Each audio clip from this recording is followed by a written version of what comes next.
Social media gi matam asida live asi kayam shortcut oi haiba matamda famna online gi matengna kari paw lei kari sa sike haiba matamda click button ama namlaga minute kharni gi manungda yum fawba thenbirakli asita natana kitchen items shopping product kayam su home delivery gi khudong cha basi fangli aikoina yumda leiraga game sanari game asida seng batawna isana lan yauraga sanaraga di kamain tawba Metaverse haibati karino Facebook asigi founder Mark Zuckerberg lifestyle daily schedule FB na Karamna income tali future of FB company asi leiraga mapu oiba yagadra wahang kayamagi paukum ngasigi video sita fangbigani worldwide Facebook users asi 2.6 billion ni Indiana 290 million users amadi number 1 position da lay Facebook sijinabada adugi matung US amadi Brazil FB ban tauba countries madudi China, Iran, Syria amadi North Korea. WhatsApp, Instagram, Messenger, FB mayam asi pullaga Meta haina onthokre. Mark ki matungina Metaverse haibasida anauba sangsar ama uragani loinana 10,000 anauba employee lauraga $1 million invest tauragani haina fongdokli. Ekoina hojik FB da uribasidi video amadi photo khaktani Mark ki pandamdi reality tauna ohenbasini Pramano na haiba matamda Switzerland gi video yengluba matamda aikoina khalli aisu paisa yamna pairam lagadi Switzerland mafam asida chatpa yabani adubu paisa leitabana chatpa fangdreko haina khanba matamda VR haibadi virtual reality headset ki matengna Switzerland da jatlini leirini haina khalhan mangam lagani Metaverse ki matengna atopa amuk Mahiroi kayama Bharat ki wangmada lairik tamningba haibasidi auna sani adukanda VR headset ki matengna Ming leiraba university da class yauba yaragani haksang ni mafam aduda leiraba su wakhalti university ni haina music live concert London da tawre haina khalasi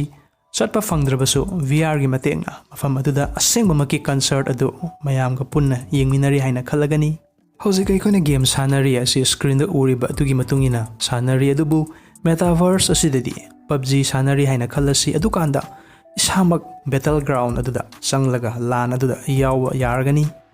loinana khulai paiba matamdasu asengba makki paiba tawna isada fawragani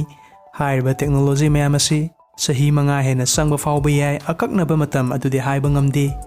Facebook na Karamna income tali aikoina khalli madudi FB paiba matamda bank account dagi paisa amata su kakti adu argadi mobile recharge tawribasidagi FB na paisa fangbu oramgani haina madu achumba natte Mobile recharge ka FB ga mari amata leinadi hojik video yengbiriba marupki imana adombo khangba henbadagi FB teamna khangba heli hairagadi thajabi gadra asigi praman haibabu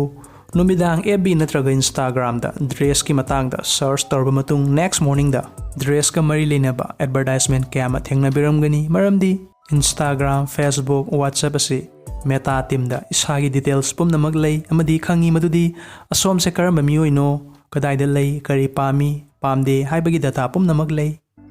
marup su dress to interest laibanina dress company su advertisement gidamak FB da ad run tawba tabani company du saukhatna ba haiduna adu argadi dress company du su FB da paisa piba tabani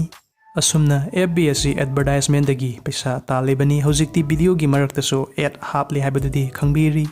ani subada aigi business masama nauna hore haina khalasi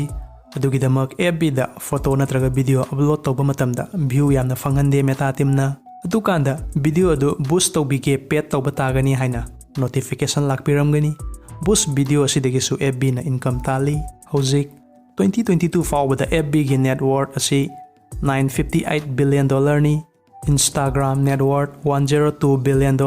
WhatsApp $10.7 billion according to Forbes Mi amana asuk yamba company hawdokpa amadi leiba haibasisu angakpa mani adu argadi founder Mark Zuckerberg ki daily routine lifestyle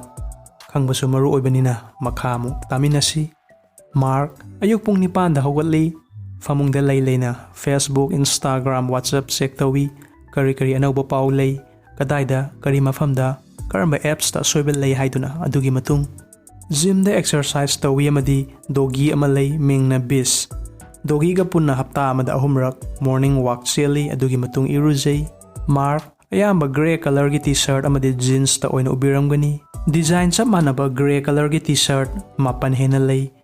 Mark ki matungina dress ꯁꯦꯠꯄ ꯑꯃꯗꯤ ꯀꯦꯕꯗ ꯃꯇꯝ ꯃꯥꯡꯍꯟꯗꯦ, ꯐ꯭ꯌꯨꯆꯔꯗ ꯀꯥꯟꯅꯗꯕ problem ꯃꯆꯥ ꯃꯆꯥꯗ ꯃꯇꯝ ꯃꯥꯡꯍꯟꯕ ꯄꯥꯝꯗꯦ ꯍꯥꯏꯅ ꯐꯣꯡꯗꯣꯛꯂꯤ꯫ ꯕ꯭ꯔꯦꯛꯐꯥꯁꯠꯁꯨ ꯅꯣꯡꯃꯒꯤ ꯌꯨꯝꯗ ꯑꯔꯩꯕ ꯆꯥꯏ, ꯑꯁꯤ ꯆꯥꯒꯗꯕꯅꯤ ꯍꯥꯏꯕꯒꯤ ꯅꯤꯌꯣꯝ ꯊꯝꯗꯦ꯫ ꯑꯗꯨꯗꯒꯤ ꯃꯇꯝ ꯆꯥꯅ ꯑꯣꯐꯤꯁꯇ ꯌꯧꯔꯕ ꯃꯇꯨꯡ ꯃꯤꯇꯤꯡ ꯇꯧꯕ ꯃꯇꯝꯗ ꯑꯦꯝꯄ꯭ꯂꯣꯌꯔꯒꯤ ꯋꯥꯈꯜꯂꯣꯟ ꯀꯔꯤ ꯂꯩ ꯍꯥꯏꯕꯗꯨꯁꯨ ꯐꯣꯡꯗꯣꯛꯄꯒꯤ ꯈꯨꯗꯣꯡꯆꯥꯕ ꯄꯤ꯫ ꯃꯥꯔꯛꯅ ꯁꯣꯏꯔꯕꯁꯨ ꯑꯦꯝꯄ꯭ꯂꯣꯌꯔ ꯑꯗꯨꯅ ꯆꯨꯝꯊꯣꯛꯄꯒꯤ ꯑꯌꯥꯕ ꯂꯩ꯫ ꯃꯥꯔꯛꯀꯤ ꯃꯇꯨꯡꯏꯟꯅ ꯉꯁꯤ ꯐꯦꯁꯕꯨꯛ ꯏꯟꯁꯇꯥꯒ꯭ꯔꯥꯝꯅ ꯑꯋꯥꯡꯕ ꯊꯥꯛ ꯌꯧꯔꯛꯂꯤꯕꯁꯤ ꯑꯦꯝꯄ꯭ꯂꯣꯌꯔ ꯃꯌꯥꯝꯒꯤ ꯃꯇꯦꯡꯅꯅꯤ, ꯃꯥ ꯃꯁꯥ ꯃꯊꯟꯇꯅ ꯅꯠꯇꯦ ꯍꯥꯏꯅ ꯐꯣꯡꯗꯣꯛꯂꯤ꯫ ꯍꯞꯇꯥ ꯑꯃꯒꯤ ꯃꯅꯨꯡꯗ ꯄꯨꯡ 50ꯗꯒꯤ 60 ꯐꯥꯎꯕ ꯊꯕꯛ ꯇꯧꯏ ꯑꯃꯗꯤ ꯌꯨꯝꯗ ꯂꯩꯔꯕꯁꯨ ꯅꯠꯇ꯭ꯔꯒ ꯃꯄꯥꯟꯗ ꯂꯩꯔꯕꯁꯨ ꯊꯕꯛꯀꯤ ꯃꯇꯥꯡꯗ ꯑꯁꯨꯝ ꯋꯥꯈꯜ ꯈꯜꯂꯒ ꯂꯩ, ꯀꯔꯤ ꯇꯧꯔꯒꯗꯤ ꯑꯍꯦꯟꯕ ꯏꯝꯄ꯭ꯔꯨꯚꯃꯦꯟ ꯑꯣꯏꯕ ꯌꯥꯕꯒꯦ ꯍꯥꯏꯕꯒꯤ ꯃꯇꯥꯡꯗ, ꯂꯣꯏꯅꯅ ꯐꯦꯃꯤꯂꯤꯗꯁꯨ ꯃꯇꯝ ꯄꯤ꯫ ꯃꯥꯔꯛꯀꯤ ꯅꯨꯄꯤꯒꯤ ꯃꯤꯡꯅ ꯄ꯭ꯔꯤꯁꯤꯂꯥ ꯆꯦꯟ, ꯃꯆꯥꯅꯨꯄꯤ 2 ꯂꯩ, ꯃꯤꯡꯅ ꯃꯦꯛꯁꯤꯃꯥ ꯆꯦꯟ ꯖꯒꯔꯕꯔꯒ ꯑꯃꯗꯤ ꯑꯣꯒꯁ ꯆꯦꯟ ꯖꯒꯔꯕꯔꯒ꯫ ꯑꯅꯧ-ꯑꯅꯧꯕ ꯇꯝꯕ ꯂꯦꯞꯇꯦ, ꯂꯥꯏꯔꯤꯛꯇꯒꯤ ꯑꯣꯏꯔꯁꯨ, ꯂꯣꯏꯅꯅ ꯃꯦꯟꯗꯦꯔꯤꯟ ꯆꯥꯏꯅꯤꯁ ꯂꯣꯟꯁꯨ ꯇꯝꯃꯤ ꯍꯧꯖꯤꯛꯁꯨ꯫ ꯐꯦꯁꯕꯨꯛ ꯀꯝꯄꯅꯤ ꯂꯩꯔꯒ ꯃꯄꯨ ꯑꯣꯏꯕ ꯌꯥꯒꯗ꯭ꯔꯥ?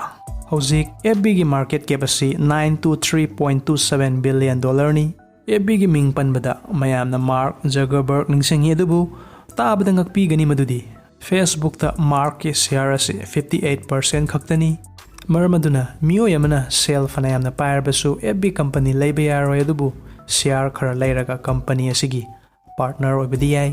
ꯈꯪꯖꯤꯟꯕꯤꯒꯗꯕ ꯃꯗꯨꯗꯤ ꯀꯝꯄꯅꯤ ꯑꯗꯨꯒꯤ ꯁꯦꯌꯔ ꯑꯃ ꯂꯩꯕ ꯍꯥꯏꯕꯁꯤ ꯄꯥꯔꯠꯅꯔꯁꯤꯞ ꯑꯣꯏꯔꯕꯅꯤ ꯀꯝꯄꯅꯤ ꯑꯗꯨꯒ꯫ FB ꯑꯁꯤ US ꯀꯝꯄꯅꯤ ꯑꯣꯏꯕꯅꯤꯅ US ꯁ꯭ꯇꯣꯛ ꯑꯦꯛꯁꯆꯦꯟꯖꯇꯒꯤ ꯁꯦꯌꯔ ꯂꯩꯕ ꯃꯔꯨꯑꯣꯏ, ꯃꯔꯝ ꯑꯗꯨꯅ IND ꯃꯅꯤ ꯑꯦꯞꯁ ꯑꯁꯤꯒꯤ ꯃꯇꯦꯡꯅ ₹100ꯗꯒꯤ ꯍꯧꯔꯒ ꯁꯦꯌꯔ ꯂꯩꯕ ꯌꯥꯏ꯫ ꯑꯦꯞꯁ ꯑꯁꯤꯒꯤ ꯂꯤꯡꯛ ꯗꯤꯁꯀ꯭ꯔꯤꯞꯁꯟꯗ ꯐꯪꯕꯤꯒꯅꯤ꯫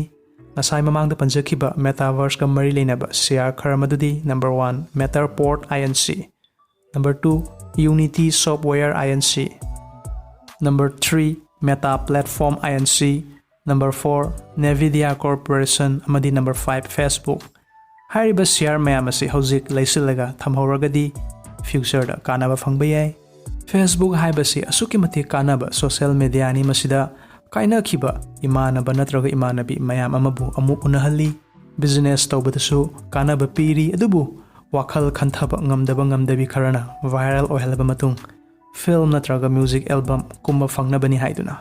ꯌꯦꯡꯍꯩꯗꯕ ꯐꯤꯔꯣꯜ ꯀꯌꯥ ꯑꯃ ꯁꯦꯠꯇꯨꯅ ꯏꯟꯁꯇꯥ ꯑꯃꯗꯤ FBꯗ ꯑꯞꯂꯣꯗ ꯇꯧꯔꯤ꯫ ꯃꯁꯤꯅ ꯏꯔꯝꯗꯝ ꯑꯁꯤꯒꯤ ꯀꯜꯆꯔ ꯅꯣꯡꯃ ꯅꯣꯡꯃꯒꯤ ꯃꯥꯡꯊꯔꯛꯂꯤ꯫ ꯑꯁꯤ ꯂꯥꯏꯕꯛ ꯐꯗꯅ ꯚꯥꯏꯔꯦꯜ ꯑꯣꯏꯈꯤꯕꯁꯨ ꯌꯥꯏ, ꯑꯗꯨꯕꯨ ꯍꯌꯦꯡ ꯃꯤꯅ ꯀꯔꯤ ꯍꯥꯏꯅꯈꯤꯅꯤ ꯃꯗꯨꯗꯤ ꯃꯐꯤ ꯃꯔꯣꯜ ꯋꯥꯌꯣꯡ ꯆꯥꯗꯕ ꯅꯨꯄꯤꯅꯤ, ꯇꯨꯀꯠꯆꯩ꯫